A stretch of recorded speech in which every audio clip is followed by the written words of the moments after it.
After the delay of both Redfall and Starfield to sometime in the first half of 2023, 2022 has been severely lacking in games that are capturing my attention ahead of the holidays. Sure, there's the big heavy hitters on the horizon, like God of War Ragnarok, among others, but nothing that is releasing at the end of this year has really interested me personally. There is, however, one exception to this: the Callisto Protocol, a game that many people still don't seem to realize is releasing later this year, and it is also a game that I think is being criminally ignored going into the holiday 2022 launch window. It marks the return of an industry legend, Glenn Schofield, to his signature sci-fi horror roots, and it marks what I would consider to be the first truly next-gen graphical showpiece for the new generation of consoles and PCs. Traditionally on this channel, I like to talk about Bethesda and Arcane Studios projects, but if you'll indulge me, I'd like to take this particular opportunity to tell you why the Callisto Protocol is my most anticipated game of 2022, and why you should be keeping an eye on this title when it releases this December. Let's address the elephant in the room first. Yes, this game is heavily influenced and inspired by the Dead Space series. You might even call it a spiritual successor. Dead Space was infamous for its gripping action and grotesque horror.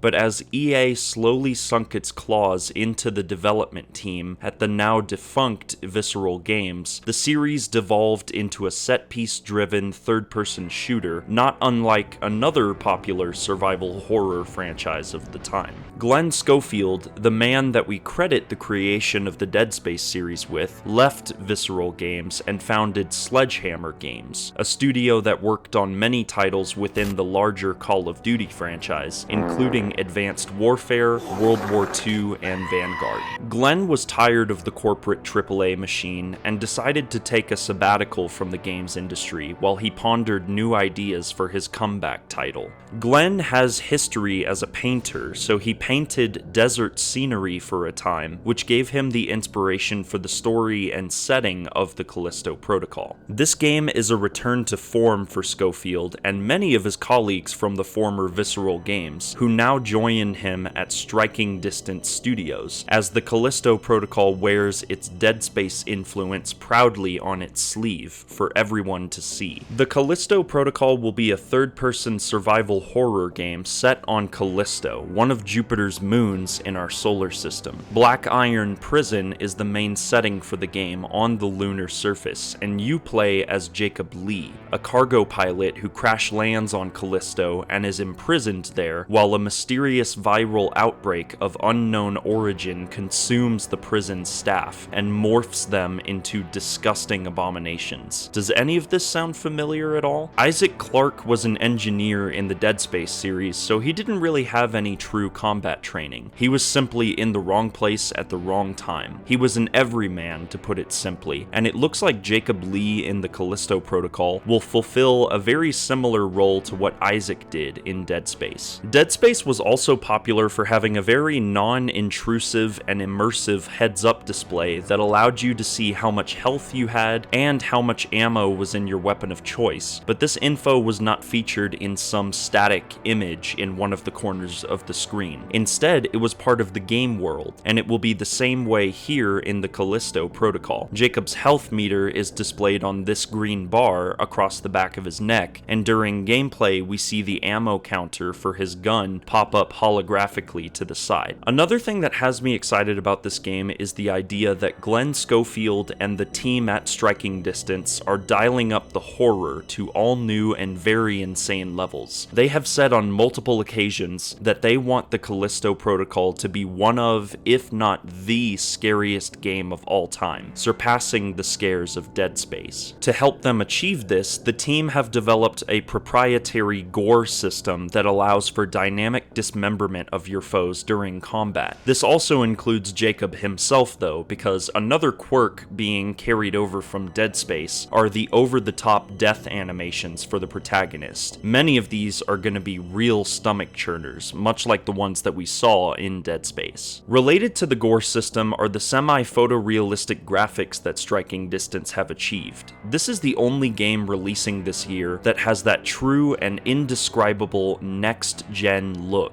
in my opinion. If you're watching this gameplay in the background, you can see very clearly what I'm talking about. Character animations, the fluidity of movement, the dynamic lighting and particle effects, all of it looks tremendous. The only other game that looks just as good as this is God of War, but nothing else compares. The gameplay itself actually mirrors Dead Space pretty strongly, apart from the addition of a melee combat system with the stun baton carried by what were formerly the prison guards. Jacob Lee also has access to a telekinesis ability similar to Isaac's in Dead Space, where he can levitate enemies and dispatch them in a gloriously bloody fashion. The narrative-driven single-player survival horror focus of the Callisto Protocol is also something we've been lacking in the games industry since the Dead Space series was put on the shelf to gather dust. I'm always going to be the first person to champion single-player AAA games in an industry inundated with generic copycats and free-to-play mobile trash, and the Callisto Protocol is a prime example of a veteran team creating the game that they want to make, and that they are very clearly passionate about. Watch literally any of the interviews with Glenn Schofield and the team at Striking Distance Studios, and you'll see that these folks have such passion and enthusiasm for their work that is matched only by a few others in the games industry. The void left behind by Dead Space's absence was felt for a long time, and the Callisto Protocol looks to be bringing back that style of immersive survival horror that gamers have been wanting for a long time. In a fairly crowded holiday schedule, the Callisto Protocol is the one game releasing this year that has me truly excited, and it marks the first of a trio of survival horror games releasing within a 4-month span, as the Callisto Protocol will be followed by the remake of the original Dead Space launching in January 2023, and shortly thereafter the remake of Resident Evil 4 launching in March 2023. It's safe to say if you're a fan of these games like I am, you're in for a treat come December 2nd, 2022. So these are some of my rough thoughts on why the Callisto Protocol is my most anticipated game of 2022, and even though this is a much shorter video than many of you are accustomed to, I'd love to hear your own thoughts and opinions in the comments down below. Let's discuss the games that we're most excited for going into this holiday season. If you enjoyed the video, please be sure to leave a like and share the video. It really helps out a lot, and it helps to get the channel noticed. Consider subscribing to the channel for more awesome content like this, and be sure to hit that notification bell so you never miss a video. And remember that the outsider walks among us. Thanks for watching.